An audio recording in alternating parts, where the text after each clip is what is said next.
আসসালামু আলাইকুম প্রিয় দর্শক, আশা করছি সবাই ভালো আছেন। দেশ ও দেশের বাহিরে যে যেখান থেকে আমার ভিডিওটি দেখছেন সবাইকে অসংখ্য ধন্যবাদ। একটি লাইক দিয়ে পুরো ভিডিওটির সাথেই থাকবেন আশা করছি।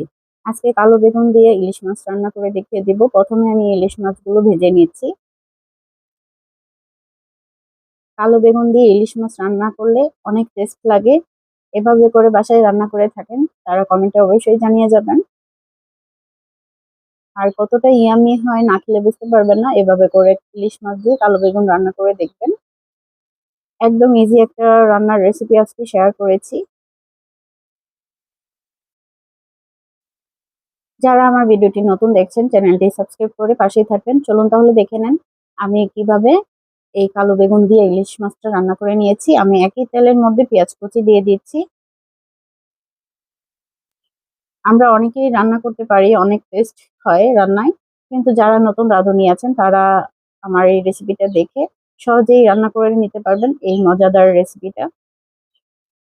আমার এই ইলিশ মাছের রেসিপিটা বাসায় একবার হলো ট্রাই করে দেখবেন কতটা টেস্টি হয়। তো এখন আমি আলুগুলো ভেজে নিচ্ছি। এই সেম প্রসেসে যদি রান্নাটা করেন খেতে অনেক টেস্ট হয় আর মুখে স্বাদ লেগে থাকবে এরকম করে রান্না করে দিলে। প্রিয় দর্শক, দেখতেই পাচ্ছেন আমি বেগুনগুলো দিয়ে দিয়েছি, বেগুন আর আলুগুলো দিয়ে ভেজে নিচ্ছি। একদম সহজ উপায়ে আমি রান্নাটা করে নিচ্ছি। এভাবে রান্না করলেও যে এত টেস্ট হবে ভাবতেও পারবেন না। একবার ট্রাই করে দেখবেন।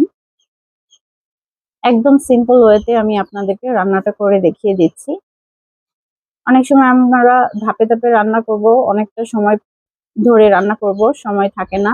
ঝটপট কিছু রান্না করার একদম সহজ একটা টিপস আপনাদেরকে দেখিয়ে দিয়েছি। আর কিছুক্ষণ আলু আর বেগুন ভেজে নিয়েছি।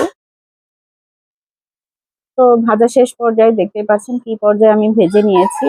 এখন পানি দিয়ে দিচ্ছি যেন পুড়ে না যায়। এর মধ্যে দিয়ে দিচ্ছি 2 চামচ হলুদ গুঁড়া, 1 চামচ মরিচ গুঁড়া, স্বাদ মতো লবণ দিয়ে দিচ্ছি। এখন আবারও ভালো করে কষিয়ে নিচ্ছি। বেগুন দিয়ে এই রেসিপিটা করলে যেভাবেই রান্না করেন না কেন অনেক টেস্ট লাগবে। যারা এখন পর্যন্ত আমার ভিডিওটি দেখছেন সবাইকে অসংখ্য ধন্যবাদ। একটি লাইক দিয়ে পুরো ভিডিওটির সাথেই থাকবেন। আর দেখতেই পাচ্ছেন আমি কিন্তু কষিয়ে নিচ্ছি। একদম ভাজা ভাজা করে কষিয়ে নিচ্ছি।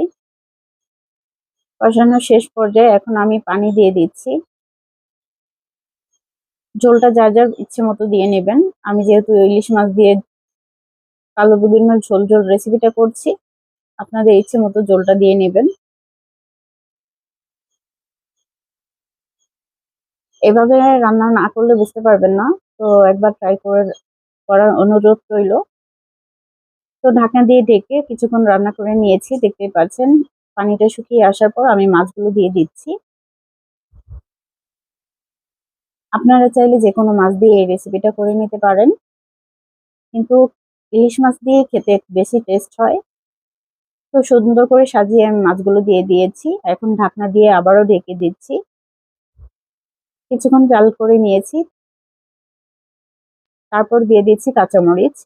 আমার রান্নাটা প্রায় শেষ পর্যায়ে। দেখতেই পাচ্ছেন কতটা লোভনীয় হয়েছে প্রিয় দর্শক। আর যারা এখন পর্যন্ত আমার চ্যানেলটির সাথেই আছেন সবাইকে অসংখ্য ধন্যবাদ। তো কতটা লোভনীয় হয়েছে দেখেই বোঝা যাচ্ছে। এভাবে করে একবার হলেও ট্রাই করবেন। আমার এই রেসিপিটা আপনাদের কাছে কেমন লেগেছে কমেন্টে জানিয়ে যাবেন। আজকে এই পর্যন্ত, নতুন কোনো ভিডিও নিয়ে আবারও হাজির হয়ে যাব। সবাই ভালো থাকবেন, সুস্থ থাকবেন। আল্লাহ হাফেজ।